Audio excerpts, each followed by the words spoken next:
Hello, আসসালামু আলাইকুম।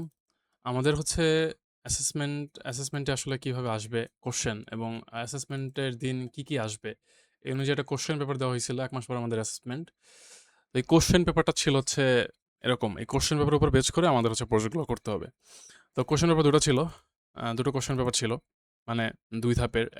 একটা কোশ্চেনে ছিল হচ্ছে WordPress এর উপরে, মানে ওয়ার্ড প্রসেসিং সফটওয়্যার ইউজ করে যেমন হচ্ছে Microsoft Word বা Microsoft Office এর যে সফটওয়্যারগুলো আছে, এগুলো ইউজ করে আমাদের একটা ডকুমেন্ট বানাইতে হবে। এটা জাস্ট খুবই ইজি। এটা তেমন কিছু না। আমাদের টাইপিং জানতে হবে জাস্ট এটাই। মানে আমরা জাস্ট খালি টাইপ করব এইসব যেগুলো আরকি দেওয়া থাকবে আমাদের নাম অনুযায়ী এই যে। এটা সম্পর্কে বলা হয় নাই আপাতত। এটা পরে শেখানো হবে। আপাতত হচ্ছে এই জিনিসটা সম্পর্কে আমরা ধারণা নিছি। ইতিমধ্যে আমরা হচ্ছে লিবারেশন ওয়্যার এর যে আর্কাইভ সেটা বানাইছি ওয়েবসাইট। আজকেও আমরা আবার বানাবো এবং হচ্ছে এই যে হচ্ছে ওয়েবসাইটের যে কপিগুলা বাট এগুলো আসলে আ পলিশ করা একটু। এগুলো ছিল এরকমই ছিল আরকি যে এরকম ছিল। আমি জাস্ট খালি A দিয়ে পলিশ মারছি। যাই হোক। আমরা যদি যাই জব ডিটেইলসে, সেক্ষেত্রে আমরা দেখতে পাবো যে আমাদের কোয়েশ্চেন থাকবে হচ্ছে এরকম মানে অ্যাবাউট হচ্ছে ওয়েবসাইট বানানোর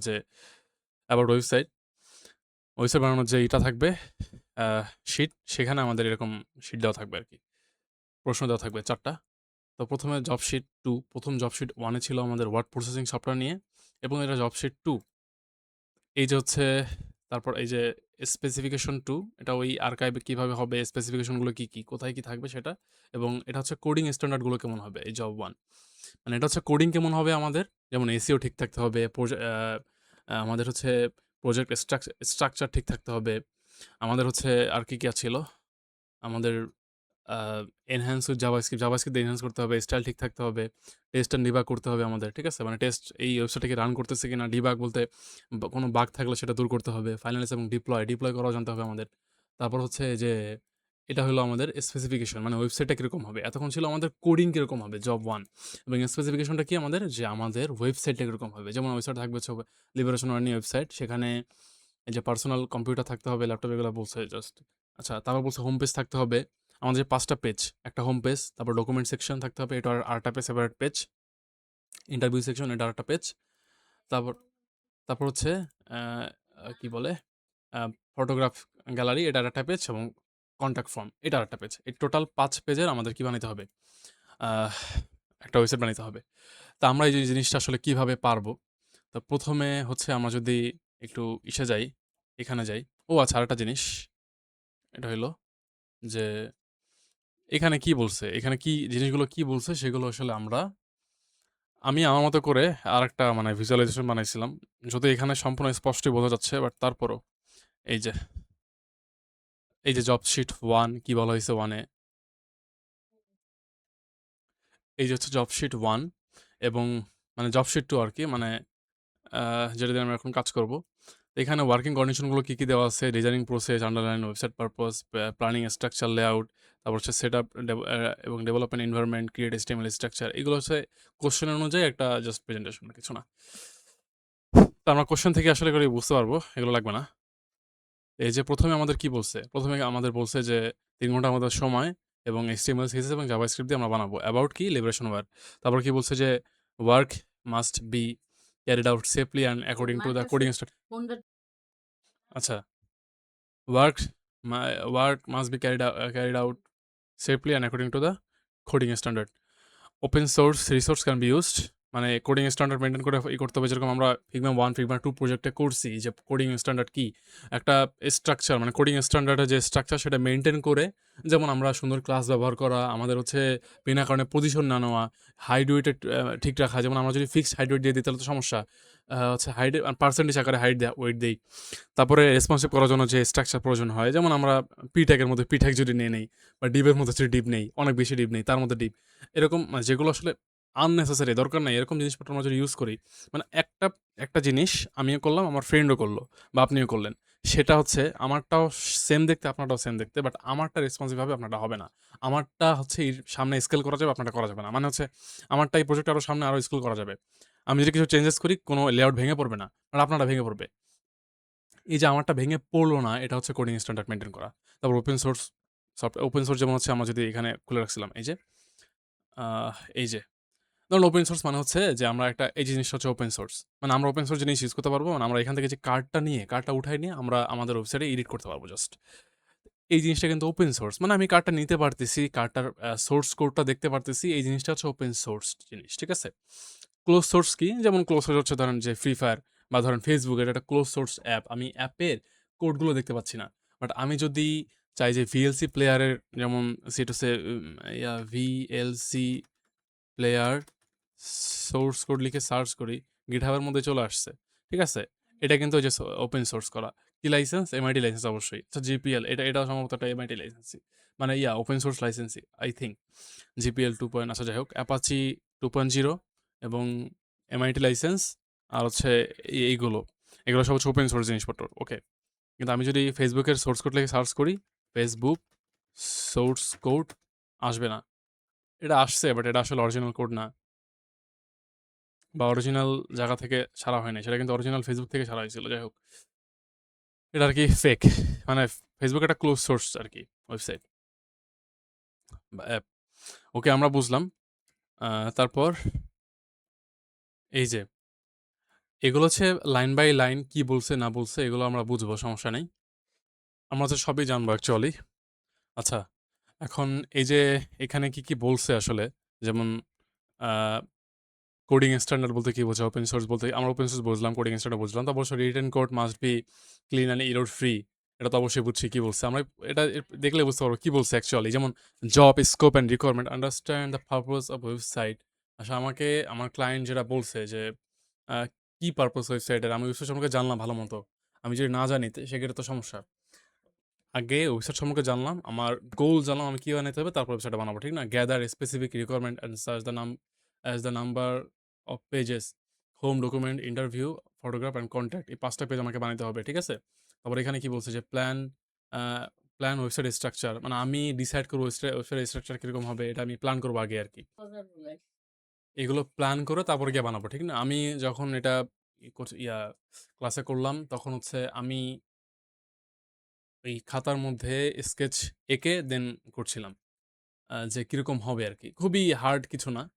যেমন আমি এখানে সার্চ করছিলাম যে ah archive website, Bangladesh liberation ওয়্যারের ওয়েবসাইট আছে কিনা জানি না আমি। আর্কাইভ ওয়েবসাইটগুলো কিরকম হয় এটা আমি দেখার জন্য এখানে সার্চ করছি। ৩ টা ওয়েবসাইট আসছে। তার মধ্যে এটা একটা ছিল। এই যে এটা হচ্ছে এটা একটা ছিল না, এটা ছিল না। এইটা ছিল একটা, এটা একটা ছিল। আরেকটা হচ্ছে মানে আর্কাইভ ওয়েবসাইটগুলো কিরকম হয়? আর্কাইভ এটা ছিল না। ন্যাশনাল আর্কাইভ নামে একটা ওয়েবসাইট ছিল। এই যে ন্যাশনাল আর্কাইভ। তো এই যে এটার আদলে মানে এটা একটা আর্কাইভ ছবি, যেখানে আর্কাইভ বলতে সংগ্রহশালা বোঝায়। এখানে আমার কি বলছে এই সংগ্রহশালায় কি থাকবে, যে আমার আর্কাইভ ওয়েবসাইটটা হচ্ছে ছিল, আমি সেন্ড করছিলাম মনে হয় গ্রুপে, যাই হোক। তো ওটা হচ্ছে কি যে আমার এখন কোনো ওয়েবসাইটই একদম টোটালি দেখে কপি করতে পারবো না। আমাকে জাস্ট ১ম এ ভিজুয়ালাইজ করতে হবে। তারপর আমি ১ম এ একটা নাম্বার দিছিলাম। এখানে এটা দিছি লোগো, এখানেও আমি সার্চ বারটা দিছি সেম রাখছি। জাস্ট মাঝখানে কি করছিলাম? ওই যে এখানে ডকুমেন্ট, তারপরে এখানে হচ্ছে কনট্যাক্ট, এখানে হচ্ছে কি ছিল আমাদের? ইন্টারভিউস, ফটোগ্রাফ এগুলো দিয়ে দিছিলাম। আমরা এইখানেও সেম কাজই করব। দেন জাস্ট ক্লিক করব। ক্লিক করলে আমাদের ওই ডকুমেন্টের পেজে নিয়ে যাবে বা ওয়েবসাইটের ইন্টারভিউ পেজে নিয়ে যাবে। ওকে? খুবই হার্ড কিছু না, খুবই সহজ। আচ্ছা, তারপরে আমাদের কি বলছে যে এগুলো যদি আমরা তারপর বলছে আমাদের যে প্ল্যান, ওয়েবসাইট স্ট্রাকচার সব বুঝলাম।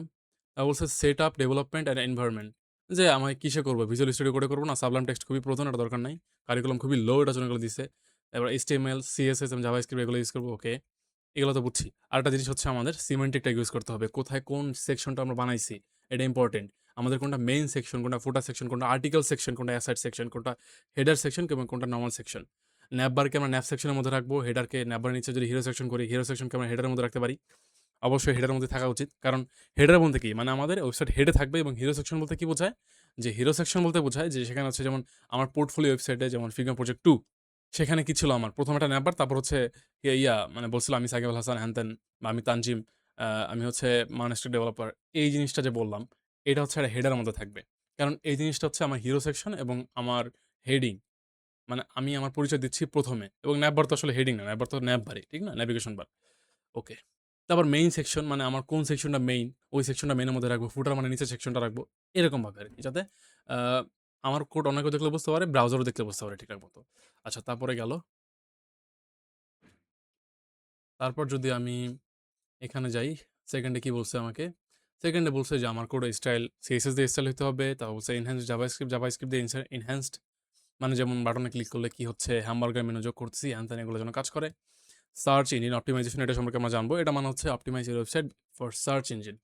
মানে আমার ওয়েবসাইটটা হচ্ছে এরকমভাবে বানাবো, যেমন আমি যদি হেডার ট্যাগ দেই, ঠিক আছে, এবং হেডিং ট্যাগ, হেডার ট্যাগের মধ্যে আমি যদি বলি যে একটা নিউজ দেই ধরেন, আমি যদি আমি একটা আর্টিকেল ট্যাগ, আমি যদি একটা আর্টিকেল, আচ্ছা আমি যদি একটা আর্টিকেল ওয়েবসাইটে যাই, ওকে, প্রথম আলো যাই, আচ্ছা প্রথম আমার দেশ গেলাম, আমার দেশ পত্রিকায়, এখানে যাওয়ার পরে এই যে নিউজ আসছে, যাই হোক, এই যে জিনিসটা না, এটা হচ্ছে এটা হচ্ছে ন্যাববার, আমার এটা ন্যাববার, এই যে হচ্ছে এটা হেডিং, ঠিক আছে, এটা হচ্ছে আমার হেডিং, এটা হচ্ছে আমার শুধু ট্যাগ, মানে পি ট্যাগ, এবং আমার এই জিনিসগুলো এক একটা আর্টিকেল, এই যে এটা একটা আর্টিকেল, এটা একটা আর্টিকেল। এখন এটা যদি আর্টিকেল ট্যাগের মধ্যে না থাকে, এটা যদি সেকশন ট্যাগের মধ্যে থাকে, এটা তো আর্টিকেল, এটা তো সেকশন না, ঠিক না, এটা তো আর্টিকেল। আমি যদি এখানে যাই যে the university Germany's faculty of Islam, যাই হোক, এখানে যদি আমি যাই, এখানে গেলে এই যে আমি আর্টিকেল পড়তে পারতেছি না, একটা নিউজ পড়তে পারতেছি, বা আর্টিকেল, এটা আর্টিকেল, ঠিক না? তো এটা তো ব্রাউজারও বুঝলো এটা আর্টিকেল, আর মানুষও বুঝলো আর্টিকেল। আমি যদি ডিপ ট্যাগের মধ্যে রাখতাম এটা ডিপ, সেক্ষেত্রে ব্রাউজার বুঝতো এটা আর্টিকেল, অবশ্যই সে বুঝতো, কিন্তু আমি ডিপ ট্যাগের মধ্যে রাখলাম, এবং আমার একটা ফ্রেন্ড সে রাখলো কি, আপনি রাখলেন হচ্ছে আর্টিকেল ট্যাগের মধ্যে। ব্রাউজার আর্টিকেলটাকে প্রাধান্য দিবে আগে, কারণ সে শিওর এটা আর্টিকেল। আমি যদি আর্টিকেলের মধ্যে কার্ড রেখে দিই সেটা ভিন্ন বিষয়, কিন্তু আর্টিকেলের মধ্যে যদি আমি আর্টিকেলই রাখি, সেক্ষেত্রে আমার ব্রাউজারও বুঝলো সিমেন্টিক ট্যাগ ইউজ করার কারণে যে এটা একটা আর্টিকেল, এবং আমিও বুঝলাম আমি যখন কোডটা পড়বো আর কি। এই যে হচ্ছে মানে আর্টিকেলের মধ্যে রাখলাম, তো এই জিনিসটা অপটিমাইজেশন, এসইও। তো যখন আমি সার্চ করব যে এই ফ্যাকাল্টি বা এই নিউজটা সম্পর্কে, তখন অনেক আমার নিউজ হয়তো শো করবে না, কারণ আমি ডিপ ট্যাগের মধ্যে রাখছি বা সেকশনের মধ্যে রাখছি, কিন্তু এই আর্টিকেলটা শো করবে, কারণ আমি তো এটাই খুঁজতেছিলাম, এটা একটা আর্টিকেল। আমি যদি আর্টিকেল সার্চ করি যে অ্যাবাউট, মানে এই article about the university of Germany is the faculty of Islam, এটা যদি সার্চ করি, এটা আগে শো করবে। কেন? কারণ আমি হচ্ছে এটাকে এভাবে অপটিমাইজ করে রাখছি সার্চ ইঞ্জিনের জন্য। ওকে? ওকে। এটা হচ্ছে অপটিমাইজেশন, এটা সম্পর্কে আমরা জানবো একটু পরে। তারপর টেস্ট অ্যান্ড ডিবাগ, মানে আমার যে ওয়েবসাইটটা বানালাম সেটা কি ভেঙে পড়তেছে কিনা লেআউট, অন্য কোনো ডিভাইসে কি রেসপন্সিভ হইছে কিনা, বা কোনো বাগ আছে কিনা, এটা হচ্ছে বাগ দূর করা, মানে ডিবাগ করা। ঠিক আছে? এবং টেস্ট করে কোনো একদম ফেইলিয়ার ছাড়া যদি বের হয়, মানে ফেইলিয়ার নেই কোনো, সেক্ষেত্রে আমাকে এটা টেস্ট সাকসেসফুল। ফাইনালাইজ এবং ডিপ্লয়, আমি ওয়েবসাইট সব কিছু ঠিক রেখে ফাইনালাইজ করলাম এবং ডিপ্লয় করে দিলাম। এটা গেল আমার কোডিং কেমন হবে। ঠিক আছে? এখন আমাকে হচ্ছে আহ আমাকে এখন ডিসাইড করতে হবে যে আমার স্পেসিফিকেশন কি, মানে আমার গেল কোডিং কেমন হবে, এটা গেল। এখন আমাকে দেখাইতে হবে যে আমার ওয়েবসাইটটা কিরকম হবে। এই যে এখানে হচ্ছে স্পেসিফিকেশন, ওয়েবসাইট স্পেসিফিকেশন। আমার প্রথমে বলছে যে ক্রিয়েট ওয়েবসাইট, মানে আমার ক্লায়েন্ট আমাকে এটা দিছে শুধু, ঠিক আছে, স্পেসিফিকেশন। এবং ওই আগেরটা যেটা ছিল সেটা হচ্ছে আমি শিখলাম কিনা, সেটা হচ্ছে যে আমি আমার মানে অবশ্যই সেটা এরকমই হইতে হবে যে ডিবাগ, বাগ থাকা যাবে না, এসি এর জন্য পারফেক্ট হবে, হ্যান ত্যান। আচ্ছা, এখন কন্ডিশনগুলো বলে দিচ্ছে। আমি এই নিয়ে নামে একটা ওয়েবসাইট বানাইতে হবে। কন্ডিশনগুলো হচ্ছে work must be carried out safe and কি carried out in a safe manner and according to the coding standard. মানে কোডিং স্ট্যান্ডার্ড ফলো করে ওপেন সোর্স হতে হবে। তারপর হচ্ছে এগুলো তো আমরা পড়লামই। তাহলে আমাদের বলছে যে একটা হোম পেজ থাকতে হবে, ডকুমেন্টেশন সেকশন, ইন্টারভিউ সেকশন থাকতে হবে। ঠিক আছে? তারপর আমাকে বলছে যে হচ্ছে একটা ফটোগ্রাফি সেকশন থাকতে হবে এবং কন্ট্যাক্ট ফর্ম থাকতে হবে। আমরা সবকিছুই আজকে বানাবো। তারপর বলছে যে আমাকে টেকনিক্যাল স্পেসিফিকেশন কি আসলে টেকনিক্যাল স্পেসিফিকেশন বলে দিছে যে আমার কারণ এটা ক্লায়েন্ট ডিমান্ড করতে পারে যে আমি শুধু রিঅ্যাক্ট দিয়ে আমার ওয়েবসাইটে চাই, আমি শুধু জাভাস্ক্রিপ্ট দিয়ে চাই, আমি পাইথন দিয়ে চাই, আমি রাস্ট দিয়ে চাই, আমি হচ্ছে গো ল্যাঙ্গুয়েজ দিয়ে চাই, এরকম সে ডিফাইন করে দিতে পারলো। তো এখানে আমাকে ডিফাইন করে দিছে যে use HTML CSS and JavaScript, তিনটাই, এক্সট্রা কিছু না। আমি রিঅ্যাক্ট ইউজ করতে পারবো না, রিঅ্যাক্ট যদিও জাভাস্ক্রিপ্টের ফ্রেমওয়ার্ক, বাট ওটা না চাই। আমি রাস্ট ইউজ করতে পারবো না, আমি গো ইউজ করতে পারবো না, আমি অন্য কোনো ল্যাঙ্গুয়েজ ইউজ করতে পারবো না except this three. Front end development, okay, front এন্ডের জন্য আমি এই তিনটা ইউজ করবো। তারপর হচ্ছে design consideration, design a clean and in in intuisive intuisive বা ইনটুইটিভ কি এটা জানি না, যাই হোক, sorry, user interface with focus on usability and accessibility. তো এই যে ইনটুইটিভ বা ইনটুইটিভই হবে, যাই হোক। তো এই যে এটা আমাকে বলছে যে আমাকে ক্লিন এবং ইনটুইটিভ মানে স্বজ্ঞাত এবং হচ্ছে সুন্দর ইউজার ইন্টারফেস, সুন্দর মানে user friendly interface with a focus on usability যেন ইউজ করা যায় অ্যান্ড অ্যাক্সেসিবিলিটি যেন সবার জন্য অ্যাক্সেসেবল হয়। আমি যেন অনেক কমপ্লেক্স করে না ফেলি। ইনকর্পোরেট অ্যাপ্রোপ্রিয়েট কালার্স এবং টাইপোগ্রাফি অ্যান্ড ইমেজে imagery to reflect the gravity and importance of the content. এখানে বলছে যে যে আমাদের বিষয়বস্তুর যে মানে গুরুত্ব, টাইপোগ্রাফি মানে তাৎপর্য সেটা যেন আমাদের প্রজেক্টে রিফ্লেক্ট হয় আরকি এরকম কিছুই। যে যেমন আমরা যদি কোনো চিত্র ইউজ করি, আমরা যদি কোনো লেখা ইউজ করি সেগুলো যেন আমাদের এই মানে লিবারেশন ওয়্যার এটাকে রিফ্লেক্ট করে। ঠিক আছে? এখানে যেন আমি অন্য কিছু ইউজ না করি। যেমন এটা আমার হচ্ছে এটা হচ্ছে আমার লিবারেশন ওয়্যারের ওয়েবসাইট। এখানে আমি ইউজ করলাম হচ্ছে কি ইউজ করা যায়? আমি ফুটবল বিশ্বকাপের কথা বলে দিতেছি। এই জিনিসটা তো হচ্ছে না। ঠিক না? তো আমি একটু নার্ভাস এটার জন্য আমার আ উচ্চারণ ভুল হচ্ছে বা যাই হোক আমি ঠিকমতো বুঝাতে পারতেছি না। এসিও অপ্টিমাইজেশন বললাম অলরেডি যে অপটিমাইজ থাকতে হবে এবং ডিপ্লয় অ্যান্ড হোস্টিং। মানে আমি ভার্চুয়ালি ডিপ্লয় করতে পারি বা আরো ওই যে কি বলে আরেকটা আছে বা আমি GitHub এ ডিপ্লয় করতে পারি। ডিপ্লয় করে যেন আমি দেখাইতে পারি যে না দিস ইজ মাই ওয়েবসাইট। ঠিক আছে? বা আমি VS Code এর মাধ্যমেও কিন্তু ডিপ্লয় করা যায়। মানে পাবলিক করা যায় আরকি। যাই হোক। তোর কোয়ালিটি এবং অ্যাসুরেন্স এগুলো যেন ঠিক থাকে। মানে টেস্টি এবং কোয়ালিটি অ্যাসুরেন্স এগুলো যেন ঠিক থাকে যে টেস্টিং এ কোনো সমস্যা হয় নাই এবং কোয়ালিটিও যেন সুন্দর হয়। আচ্ছা, এখন হচ্ছে আমাদের যে আমরা আবার এটাকে দেখব। ঠিক আছে? আমি যদি এখানে যাই, আচ্ছা আমরা এটাকে মিনিমাইজ করলাম। ওকে, এই যে হচ্ছে আমাদের এটা এখানে। তা আমাদের আহ ক্লিক করি। আচ্ছা। তো ১ম এ ওয়ার্কিং কন্ডিশন বলতে কি বোঝায়? এখানে আবার একটা প্রেজেন্টেশনের মতো রাখছি যে আসলে কি বোঝায়? আমি ব্যাখ্যা করতে পারলাম কিনা এটার জন্য।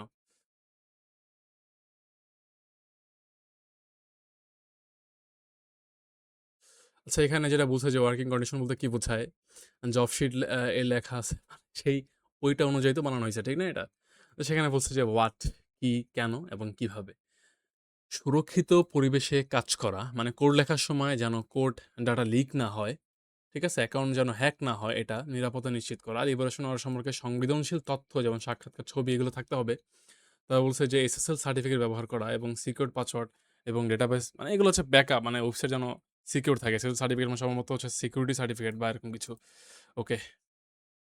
তারপর হচ্ছে নেক্সটে এখানে বলছে যে ডিজাইন প্রসেস মানে ধাপে ওয়েবসাইট তৈরি করার পথ। Understand the purpose, then planning structure, set up environment যেমন হচ্ছে আমি ১ম এ বিষয়টা বুঝলাম কি বানানো হইছে। তারপর স্ট্রাকচার প্ল্যানিং করলাম। যেমন আমি খাতায় হয়তোবা ড্রাফট বানাইলাম একটা। দেন সেট আপ এনভায়রনমেন্ট আমি VS Code খুললাম এবং আমি কিভাবে বানাবো এনভায়রনমেন্ট তৈরি করলাম। হয়তো সামনে খাতাটা রেখে দিলাম। ঠিক আছে? মানে আমাকে একটা এনভায়রনমেন্ট বানাইতে হবে। আমার সুবিধার জন্যই। ক্রিয়েট HTML দিয়ে স্ট্রাকচার বানাইলাম, ডিজাইন করলাম CSS দিয়ে এবং জাভাস্ক্রিপ্ট দিয়ে লজিক তৈরি করলাম যে আমার এই বাটনে ক্লিক করলে ওখানে যাবে বা হচ্ছে পপ আপ হবে বা এনিথিং এক্সেট্রা। লজিক দিলাম আরকি এবং টেস্ট এবং অপটিমাইজ। অপটিমাইজ করলাম কিসের জন্য? আমার সিকিউরিটির জন্য অপটিমাইজ করলাম এবং SEO সার্চ ইঞ্জিন অপটিমাইজেশন এটার জন্য আমি অপটিমাইজ করলাম। ওকে। তারপরে বলছে আমার প্রজেক্ট বোঝা এবং কাঠামো পরিকল্পনা। এখানে আবার সেম জিনিস আন্ডারস্ট্যান্ড দ্য পারপাস। আমি যদি কেউ পড়তে চায় এখানে পড়তে পারে যে ওয়েবসাইটে কেন বানাচ্ছি, কার জন্য বানাচ্ছি, কি সমস্যার সমাধান করবো এইসব। এবং লিবারেশন ওয়্যার যেমন এই প্রজেক্টে লিবারেশন ওয়্যার মানে মুক্তিযুদ্ধ ইতিহাস সংরক্ষণের জন্য একটি ডিজিটাল প্ল্যাটফর্ম। টার্গেট অডিয়েন্স হচ্ছে গবেষক, শিক্ষার্থী এবং সাধারণ মানুষজন। ওকে, আমাকে এটাও মাথায় রাখতে হবে যে টার্গেট অডিয়েন্স কারা? আহ টার্গেট অডিয়েন্স অবশ্যই যারা এরকম জিনিস সম্পর্কে জানতে চায় আর্কাইভ সম্পর্কে তারা অবশ্যই জ্ঞানী-গুণী মানুষ এবং হচ্ছে এই যে শিক্ষার্থী হইতে পারে। বেশিরভাগ শিক্ষার্থী গবেষক এগুলো তারাই হবে। ঠিক আছে? অবশ্যই আমার মতো লেজি এবং ফালতু মানুষজন এসব আসলে জ্ঞানীমূলক জিনিসপত্র পড়াশোনা করে না। তো তাদের জন্য বানাও লাভ নাই এবং তাদের জন্য কি বানাইতে হবে? তারা হচ্ছে ফানি ভিডিও পছন্দ করে। তো সেটা হচ্ছে আরেকটা কনটেন্ট যে আমি এই ওয়েবসাইটটা জাস্ট গেমিং ওয়েবসাইট হইতে পারে। যেমন গেম যদি ওভার খেলে ফেলি, সেই জিনিসটা হচ্ছে সময় অপচয়। তো এই জিনিসটা আমার মতো মানুষের জন্য টার্গেট করে বানানো যে তারা যেন বেশি সময় এখানে মানে কাটায়। কিন্তু আমি যেহেতু সাজানো গোছানো স্ট্রাকচার জিনিসপত্র পছন্দ করব বা একজন শিক্ষার্থী হিসেবে, সেক্ষেত্রে আমাকে ওরকম জিনিস মাথা রেখে করতে হবে যেটা একদম গবেষণার জন্য বানানো হইতেছে, শিক্ষার্থীর জন্য বানানো হইতেছে। আচ্ছা, এত আমার থেকে ভালো আপনারা বুঝবেন। কেন দরকার? উদ্দেশ্য কি? এটাও সেম।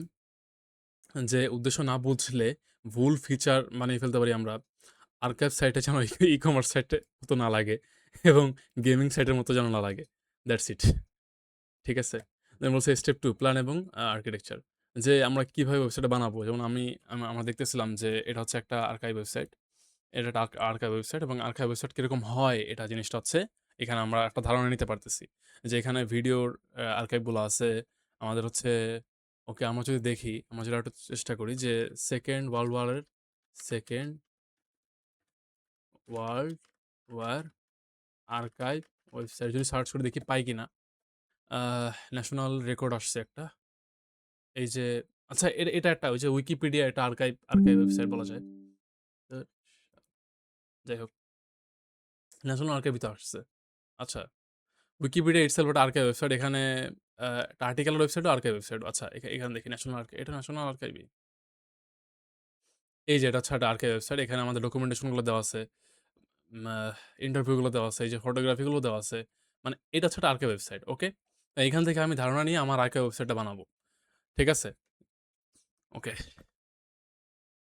আমি বুঝলাম যে কিরকম আর্কাইভ ওয়েবসাইট হয় আমি বিভিন্ন ওয়েবসাইট দেখবো দেন দেখে আমি প্ল্যানিং করবো যে আমার ওয়েবসাইটে কিরকম হবে বোঝা গেল আমাদের এই গ্যালারিতে থাকবে ছবি এবং লাইট বক্স এটা কন্ট্যাক্টের মধ্যে আমাদের ফর্ম জমা দেওয়া থাকবে হোম পেজের মধ্যে আমাদের ওয়েলকাম এবং নেভিগেশন ডকুমেন্টের মধ্যে নথি দেখানো হবে স্ক্র্যাচ আচ্ছা ঠিক আছে বুঝলাম পরিবেশ এবং সেট আপ আমাদের পরিবেশ কি আমরা কি সফটওয়্যার বানাবো ভিএস কোড এবং কিসে দেখবো হচ্ছে আমরা ব্রাউজারে দেখাবো না রেজাল্টটা তারপর আমাদের সিমেন্টিক ডে ব্যবহার করবো যেন সবার জন্য সেটা অ্যাক্সেসেবল হয় ওয়েবসাইট এবং আমার নিজের জন্য ঠিক আছে আচ্ছা এখন যে জিনিসটা যে styling with CSS and enhance with Java script এই জিনিসটাকে বোঝার কিছু এই জিনিসটা তো আমরা বুঝছি যে আমরা সিএসএস দিয়ে স্টাইল করবো এবং জাভা স্ক্রিপ্ট দিয়ে এটা এনহ্যান্সমেন্ট বাড়াবো তো সিএসএস এর জিনিসটা কি CSS rules for typography colours and spacing typography জিনিসটা কি ফন্ট কি হবে সাইজ কত হবে লাইনের মধ্যে দূরত্ব কত হবে মানে আমাদের ভিজুয়ালাইজেশন লেআউট ঠিক আছে কালার্স মানে ব্যাকগ্রাউন্ড কালার টেক্সট কালার এগুলো কালার কি হবে স্পেসিং বলতে যে উপাদানগুলোর মধ্যে ফাঁকা জায়গা কীরকম থাকবে ম্যাডিং মার্জিন এগুলো সব আমরা ভিজুয়ালাইজ করে নেবো আগে থেকে কেন ওয়াই এইচটিএমএল ছাড়া সিএসএস দেখতে সাদা কালো পাতা জাস্ট অবশ্যই সিএসএস হচ্ছে মানে ডিজাইন করার কি জাস্ট আমরা জানি সিএসএস কি কাজে লাগে এটা দরকার নাই বেশি এবং কেন কিভাবে করতে পারি আমরা সেই জিনিসটা ব্যাখ্যা করছি এখানে তারপর বলছে যে responsive layout with flex box and grid তো সিএসএস এর যে ফ্লেক্স বক্স এবং গ্রিড এটা সম্পর্কে তোমরা সবাই জানি ঠিক না গ্রিড হচ্ছে one dimensional sorry flex box হচ্ছে ওয়ান ডাইমেনশনাল এবং গ্রিড হচ্ছে টু ডাইমেনশনাল এই জিনিসগুলো হচ্ছে আমরা ধাপে ধাপে সাজায় রাখবো যেমন আমরা ছটা ডকুমেন্টেশন কীভাবে আমাদের সাজবে কীভাবে উপর নিচে থাকবে সেই জিনিসটা আমরা রিসেট করবো ফ্লেক্স বক্স এবং গ্রিড দিয়ে তো আমরা অবশ্যই বুঝতে পারছি এটা সিএসএস এর অংশ তারপর হচ্ছে ন্যাভিগেশন বাটন হবার তো আমরা আরও বেশি সুন্দর চাঞ্চল্য এবং আরও বেশি চমৎকার ওয়েবসাইট বানানোর জন্য সিএসএস ইউজ করবো আর কি এখানে সেটাই বলছে যে অ্যানিমেশন ট্রানজিশন এক্সেট্রা জাভাস্ক্রিপ্ট দিয়ে সাইটকে জীবন্ত করা এই জিনিসটা আমরা দেখবো এখন যেহেতু আমরা সিএসএস এবং এসটিএমএল কাজটা জানি সিএসএস পর্যন্ত সাইট দেখতে সুন্দর কিন্তু কিছুই ক্লিক করলে কাজ করবে না কারণ জাভাস্ক্রিপ্ট সেই ক্ষমতা দেয় এসটিএমএল আছে যে এসটিএমএল হচ্ছে লিঙ্কে ক্লিক করলে যায় বাট জাভাস্ক্রিপ্ট ইটসেলফ এই কাজটা করে এসটিএমএল এর জাস্ট খালি লিমিটেশন এসটিএমএল দিয়ে তো পুরো পেজ সম্ভব না বা ব্যাকএন্ড বানানো সম্ভব না জাভাস্ক্রিপ্ট দিয়ে সম্ভব JavaScript note JS next JS express JS react আরও কত কি বান ওকে কি জাভাস্ক্রিপ্ট একটি প্রোগ্রামিং ল্যাঙ্গুয়েজ যা ব্রাউজারে চলে এবং এটি ওয়েব পেজকে ইন্টারেক্টিভ করে মানে ইউজারের কিছু করলে পেজ সাড়া দেয় এবং এইচটিএমএল সিএসএস স্ট্যাটিক পেজ হয় ক্লিক করলে কিছু হয় না বাট আমার এই জাভাস্ক্রিপ্ট এটাকে ডায়নামিক করে কিভাবে এইচটিএমএল উপাদানের উপরে ইভেন্ট লিসেনার যুক্ত করা হয় ওকে এটা দরকার এটা আমরা শিখবো আস্তে আস্তে সমস্যা নেই ইমেজ গ্যালারি মিডিয়া প্লেয়ার এবং form validation task image gallery এবং লাইট বক্স ভিউয়ার আমরা প্রথমে কি করতেছি এখন আসলে আমরা আগে এই অ্যাসেসমেন্টে যে কোশ্চেন এটার ময়নাতদন্ত করতেছি ঠিক আছে এখানে কি কি আসছে এবং কেন আসছে এবং আমরা ওয়েবসাইটটা কীভাবে বানাবো আমরা ওয়েবসাইট যখন বানাবো তখন আবারও মাঝে মাঝে এসে দেখে যাব এখন আমরা জাস্ট খালি ধারণা নিচ্ছি টাস্ক ইমেজ গ্যালারি যেমন কি চায় ছবি ছোট ছবিতে ক্লিক করলে সেটা পুরো স্ক্রিন জুড়ে বড় দেখাবে মানে আমরা হচ্ছে ইমেজ ভিজুয়ালাইজেশন বলছে মিডিয়া প্লেয়ার ওই ভিডিওর ক্ষেত্রেও সেম ফর্ম ভ্যালিডেশন এখানে আমরা কন্টাক্ট ফ্রম এ ইউজার যে তথ্য দিচ্ছে সেটা সঠিক কিনা। আচ্ছা যাই হোক। ওকে। কন্টাক্ট ফ্রম বা হচ্ছে যদি কেউ গবেষক হইতে চায়, যদি আর্কাইভ সম্পর্কে আরো জানতে চায়, এক্সট্রা তথ্য, সেক্ষেত্রে সেটা কন্টাক্ট হইতে পারে। মানে সে ফর্ম পূরণ করতে পারে আরো বিভিন্ন কারণে। বা আমাদের সাথে যোগাযোগ করা হইতে পারে। যেমন আমি আরো জানতে চাই অথবা আমি কিছু জানি সেটা জানাতে চাই। ঠিক না? ওকে। তো এখন হচ্ছে আমাদের এসইও এবং সরি, এসইও এবং testing, debug and finalise the deploy. Okay, এখানে হচ্ছে আহ, এসইও মানে তো আমরা জানি, search engine optimisation. Test and debug মানে তো জানি। টেস্ট মানে হচ্ছে টেস্ট করে দেখি কোনো সমস্যা আসে কিনা। ডিবাগ মানে হচ্ছে যে বাগ দূর করা। ওকে, এই জিনিসগুলো জানি। যে এসইও এবং মেটা ট্যাক্স কেন দরকার হয়? এসইও দরকার হয় optimize meta tags title and description for all pages. এই লাইনটি গুগলে আপনার সাইটকে দৃশ্যমান করার প্রথম ধাপ। এসইও কি? Search engine optimisation. গুগল যাতে আপনার সাইট বুঝতে পারে এবং মানুষের সার্চ রেজাল্টে দেখায়, র্যাঙ্কিং যেন ফার্স্টে দেখায়, ওয়েবসাইটকে যেন ফার্স্ট চয়েসে দেখায়, এবং সে কাজটা এসইও করে। মেটা ট্যাগের মধ্যে HTML এর ভিতরে লুকানো তথ্য ব্রাউজারে দেখা, মানে যা ব্রাউজারে দেখা যায় না কিন্তু গুগল পড়তে পারে আর কি। ওকে, আপনার লিবারেশন ওয়্যার আর্কাইভ সাইট যদি গুগল এ না আসে তবে কেউ খুঁজে পাবে না। স্বাভাবিক বিষয়। কেউ খুঁজে না পাইলে কি দেখতেও পারবে না। আচ্ছা, কিভাবে করে এসে সেটা আমরা এখন জানা দরকার নেই। আমাদের জানতে হবে যে এসইও জিনিসটা কি, এটা জানলেই হবে। ঠিক আছে? আচ্ছা, তারপরে heading, hierarchy and all tax and structure data. Heading hierarchy মানে আমরা তো কোনো নিউজের শিরোনাম থাকে, সেই জিনিসটা হেডিং। আচ্ছা, আর কিছু জানার দরকার নেই। তারপর বলছে যে টাস্ক 3 অল টেক্সট। অল্ট মানে অল্টারনেটিভ, মানে বর্ণনা করা। যেমন একটা ইমেজ আমি হচ্ছে ক্যাট ইমেজ, বিড়ালের ইমেজ, আমি আগে উদাহরণটা দিয়েছিলাম ই কমার্সের যে ওয়েবসাইট আছে সেটা বানানোর সময়। আমি এটা দিলাম, আমি এখন অল্টের মধ্যে কিছু লিখলাম না। তখন আমার ই কমার্স সাইটে যখন আমি সার্চ করব ক্যাট ইমেজ, তখন কিভাবে আমার ই কমার্স সাইটটা বের করবে যে this is the cat image? সে কি ক্যাট ইমেজকে চিনে? সে ইমেজকে চিনে না, সে চিনে ইমেজের বর্ণনা।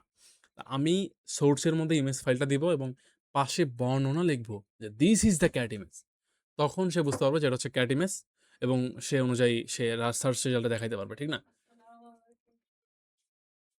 তারপর হচ্ছে আমার স্ট্রাকচার ডাটা এবং মার্কআপ। একটি বিশেষ ফরম্যাট জেসন, আচ্ছা এটা দরকার নাই। স্ট্রাকচার ডাটা মানে HTML এর গুগলে অনেক কিছু বুঝতে পারে না, কিন্তু স্ট্রাকচার ডাটা গুগল সরাসরি বুঝতে পারে। আর্কাইভ সাইটে নথি আছে, সাক্ষাৎকার আছে, সার্চ রেজাল্টে বিশেষভাবে দেখতে পারে। আচ্ছা যাই হোক, আমরা যদি ওই যে আর্টিকেলটাকে ইউজ করি তাহলে বুঝতে পারবো যে এটা একটা সাক্ষাৎকার, এটা একটা হচ্ছে আর্টিকেল। সেক্ষেত্রে আমাদের ওয়েবসাইটকে সে যদি ভ্যালিডেট বা ভিজিবল নাও করে, র্যাঙ্ক নাও করতে পারে, কেউ যদি সার্চ করে যে টেল মি আর্টিকেল, এই আর্টিকেল অ্যাবাউট হচ্ছে সেকেন্ড ওয়ার্ল্ড ওয়ার বা বাংলাদেশ লিবারেশন ওয়ার, তখন সেই আর্টিকেলটা শো করবে আমাদের ওয়েবসাইটে। ঠিক আছে? আর্টিকেলের এইটা শো করবে, দেন ওখানে গেলে তো আমাদের ওয়েবসাইটে দেখতে পারবে। তো এইটা হচ্ছে মানে অপটিমাইজেশন, যে সিমেন্টিকটা ইউজ করা এবং স্ট্রাকচার স্ট্রাকচার মেনটেন করা, মানে কোডিং স্ট্যান্ডার্ড। ঠিক আছে? ওকে। তা বলছে ক্রস ব্রাউজার স্ট্রিমিং এবং রেসপন্সিভ যাচাই।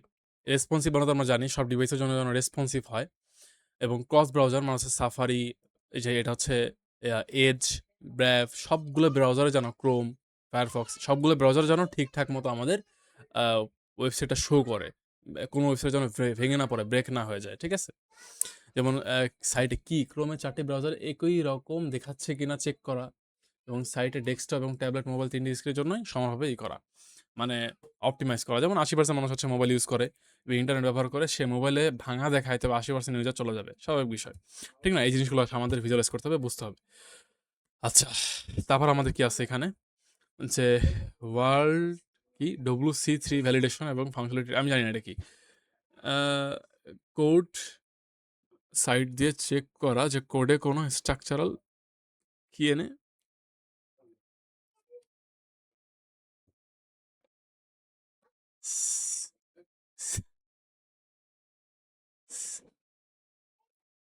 SYN সিনট্যাকটিক্যাল এরর, এটা কি বলছে? এটা কি লিন না সিন? যাই হোক, সাই আচ্ছা ট্যাকটিক্যাল এরর, ইনট্যাকটিক্যাল, ইনট্যাকটিক্যাল এরর, এটা সম্ভবত এটা সম্ভবত বুঝেছে। যাই হোক, আছে কিনা। আচ্ছা, আমরা একটা ওয়েবসাইট যেটা দিয়ে বুঝতে পারবো যে আহ, কোনো এরর আছে কিনা। আচ্ছা, তারপর বলছে যে HTML ডিপ খোলা কিন্তু বন্ধ নেই, থাকলে ব্রাউজার নিজের মতো অনুমান করে দেখায়। আচ্ছা, এটা যেটা একটা জিনিস। তারপর বলছে task 4 form links interactive elements. আ সাইটের প্রতিটি লিঙ্ক ক্লিক করে দেখা ঠিক পেজে যাচ্ছে কিনা, প্রতিটি বাটন কাজ করছে কিনা। আচ্ছা, আমি জাস্ট টেস্ট এবং ভ্যালিডেশন, ওই যে টেস্ট এবং ডিবাগ। ওকে, আমি এই যে W3C ভ্যালিডেশন এটা আমি জানতাম না। যাই হোক। আচ্ছা। তারপর কোড রিভিউ, হোস্টিং এবং সার্ভার আপলোড। মানে আমরা ফাইনালাইজ যখন করব, আমরা যখন ডিবাগ করব, কোয়ালিটি চেক করব, টেস্ট তারপর হচ্ছে কি বলে? ডিবাগ, কোয়ালিটি চেক করব, দেন ডিবাগ করব এবং ফাইনালাইজ করব প্রজেক্টটা। তখন আমরা আমাদের মানে ডিপ্লয় যে করব, আমি অন্য মানুষকে দেখাবো এবং ওয়েবসাইটকে দেখাবো, তখন সেটা হচ্ছে আ কিভাবে করতে হয় সেটাই বলছে এখানে। সম্পূর্ণ কোড আবার পড়ে দেখা এবং সবকিছু ডিলিট করা, অপ্রয়োজনীয় জিনিসপত্র। দেন হোস্টিং, সার্ভারে জায়গা ভাড়া নেওয়া। যেমন আমার ডোমেইন কিনতে হবে, আমার ওয়েবসাইটকে যে নামে মানুষ চিনবে, যে নামে সার্চ করে পাবে, ওই ডোমেইনটা আমার কেনা। কারণ ডোমেইনটা কেন আমার নামে করা, এবং আমার নামে করতে গেলে টাকা লাগবে।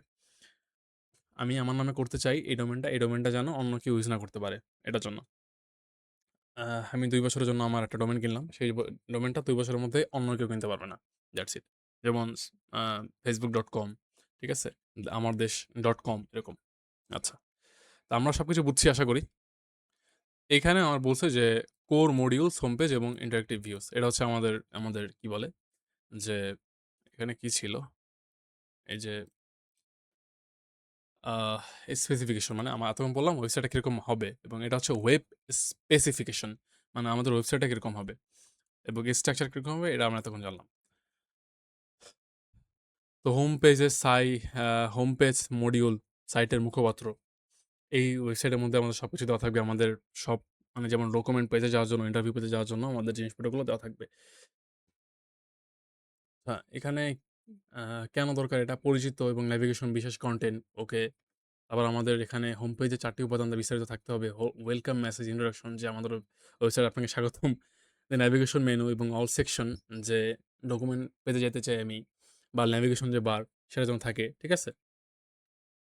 আমরা জানি সব আসলে ডকুমেন্ট মডিউল, ঐতিহাসিক নথির ভান্ডার। মানে আমি আমার ওয়েবসাইট সম্পর্কে যে ডকুমেন্টগুলো, যেমন আহ মানে লিবারেশন ওয়্যারে যেই কোনো সাংবাদিকের কোনো আর্টিকেল হইতে পারে।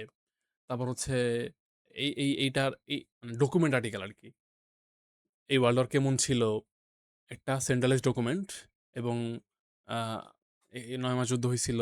দেন হচ্ছে কি বলে? আচ্ছা, এখানে কি বলছে? মুক্তিযুদ্ধ নথিপত্র ডিজিটাল আকারে সংরক্ষণ, খোঁজা এবং ডাউনলোড করার ব্যবস্থা করা। ওকে। একটি ডিজিটাল লাইব্রেরি যেখানে মুক্তিযুদ্ধের নথি, ছবিপত্র, ঘোষণাপত্র এগুলো থাকবে, এবং মূল নথিপত্র কাগজ নষ্ট হচ্ছে, ডিজিটাল কপি না থাকলে ভবিষ্যতে এগুলোর চিরতরে হারিয়ে যেতে পারে। ওকে। আচ্ছা, ডকুমেন্ট আমরা তো বুঝলাম যে ডকুমেন্টগুলো থাকবে আরকি এটলিস্ট। আর সার্চ, ফিল্টার, ভিউয়ার এবং ডাউনলোড। সার্চ ফিল্টার ফাংশনালিটি, মানে কেউ শুধু জানতে চায় যে ডিসেম্বর মাসে যুদ্ধটা, মানে বিজয়ের মাসে যুদ্ধটা আসলে কিরকম ছিল। এটা সার্চ করতে গেলে, মানে এটা জানতে গেলে, নেভিগেট করতে গেলে কিভাবে করবে? সার্চ করলো যে মানে tell me about December war, ডিসেম্বরের যুদ্ধ কেমন ছিল, সেটা যেন সার্চে শো করে আমাদের ইন্টারনাল হচ্ছে ওয়েবসাইটের মধ্যে সার্চে। তারপর ডাউনলোড অপশন, কেউ যদি কোনো নথিপত্র ডাউনলোড করে রাখতে চায় নিজের কাছে, সেটা পারবে সে যেন। ডকুমেন্ট ভিউয়ার, যেমন ডকুমেন্ট ভিউয়ার বলতে কি, আমাদের ওয়েবসাইটের মধ্যে পিডিএফ ভিউয়ার লাগবে না, যে সে ফাইলটা পড়ে এবং ফাইলটা উপস্থাপন করতে পারবে। ওকে। Architecture, search algorithm. আচ্ছা, এগুলো এখন জানার দরকার নাই। আর্কিটেকচার মানে সার্চ অ্যালগরিদম আমরা সামনে শিখবো অবশ্যই, এই যে জেএস এর মাধ্যমে। ওকে। ইন্টারভিউ মডিউলস, সাক্ষাৎকার এবং ডিজিটাল ভান্ডার। ইন্টারভিউ বলতে কি, আমার ধরেন যে মুক্তিযুদ্ধের সময় আমি ছিলাম, আমার থেকে ইন্টারভিউ নিল যে যুদ্ধ আসলে পরিস্থিতি কেমন ছিল, ভয়াবহ ছিল কতটা, এবং এই ইন্টারভিউ ডকুমেন্টের মধ্যে পার্থক্য কি? ১০ জন থেকে ইন্টারভিউ নিয়ে একটা ডকুমেন্ট লেখা, যে অ্যাকচুয়ালি সেন্ট্রালাইজ ভাবে, কেন্দ্রীয়ভাবে একটা ডকুমেন্ট বের করা যে কেমন ছিল যুদ্ধ। এবং এই ইন্টারভিউ হচ্ছে শুধু আমার মতামত দেওয়া, যে এই ডকুমেন্ট মানে মানে আমি ইন্টারভিউ দিলাম, আমি বললাম যে যুদ্ধটা কেমন ছিল, সাক্ষাৎকার নেওয়া আরকি। আমার পার্সপেক্টিভ থেকে দেখা যুদ্ধটা কেমন ছিল। তারপর মুক্তিযুদ্ধ, মানে এটা কেন ইন্টারভিউ সেকশন লাগবে? মুক্তিযুদ্ধে আরো বেশি বয়সে পৌঁছেছেন, তাদের মুখে ইতিহাসের রেকর্ড না করলে চিরতরে হারিয়ে যাবে। আচ্ছা, যাই হোক, বুঝি। ভিডিও, অডিও আর্কাইভ, যেমন আমি ভিডিও শো করলাম, অডিও শো করলাম যুদ্ধ সম্পর্কে, ঠিক না? শুধু ইন্টারভিউ অথবা ডকুমেন্ট দিলেই তো হবে না। ইভেন ডকুমেন্ট মধ্যেই আমাদের ইন্টারভিউ, ভিডিও, অডিও সবই থাকে। কিন্তু এক্সট্রা করে আমি একটা ফটো গ্যালারি করলাম, ভিডিও গ্যালারি করলাম, যেখানে আমার এই জিনিসগুলো থাকলো।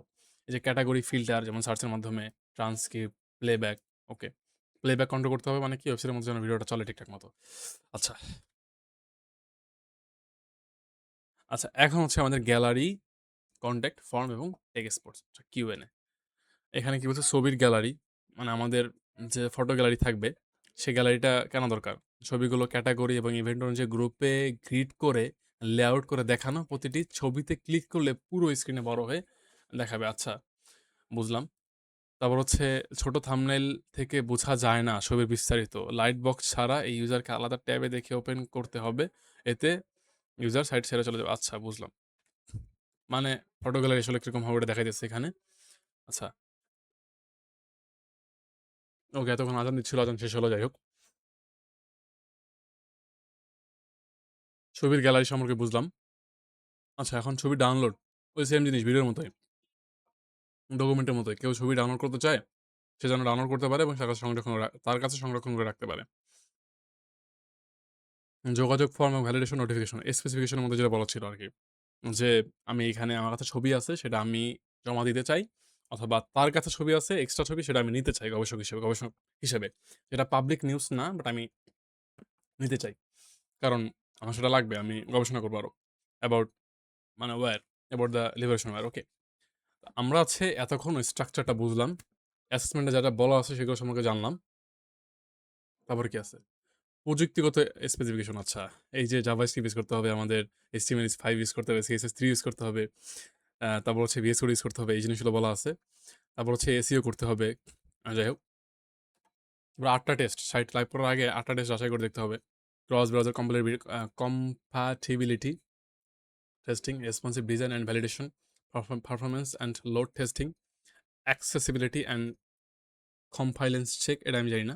অ্যাক্সেসিবিলিটি মানে বুঝলাম, সবার জন্য অ্যাক্সেসেবল হতে হবে। সিকিউরিটি ভালনারেবিলিটি, মানে সিকিউরিটি, যদি যেমন ডাটা লিক হচ্ছে কিনা, আহ, যেমন ডাটা লিক হইলে হচ্ছে আমরা তো আর্কাইভ লিক করতেছি, মানে আমার আর্কাইভ দেখুক সমস্যা নাই, কিন্তু আমার যদি কেউ সার্ভার অ্যাক্সেস করে নিতে পারে, সে তো চাইলে আর্কাইভ ডিলিটও করে দিতে পারে, ঠিক না? আমাদের সার্ভার থেকে এখন বলবে সার্ভার থেকে আর্কাইভ ডিলিট করলে আমাদের কম্পিউটার থেকে তো ডিলিট হবে না। আসলে কম্পিউটারের মধ্যেই তো আমাদের জিনিসপত্রগুলো আছে এবং যেগুলো শো হইতেছে সার্ভারে, মানে মানুষের কাছে, থ্রু ইন্টারনেট এবং ডোমেইন, ঠিক আছে? তো এখন এই জিনিসটা যদি কেউ হ্যাকার অ্যাক্সেস করতে পারে, সে তো আমাদের পিসিটাই অ্যাক্সেস করে নিল এবং আমাদের পিসি থেকে সবকিছু ডাটা ডিলিট করে দিল। আমরা রাখবো কই? আমরা রাখতে পারি যে পেন ড্রাইভের মধ্যে করে অফলাইন রেখে দিতে পারি, তাহলে হয়তো ডিলিট হবে না। আমাদের পিসিতে যদি থাকে, সেই পিসি থেকে ডিলিট হয়ে যাবে, যাই হোক, যদি অ্যাক্সেস নিতে পারে আর কি।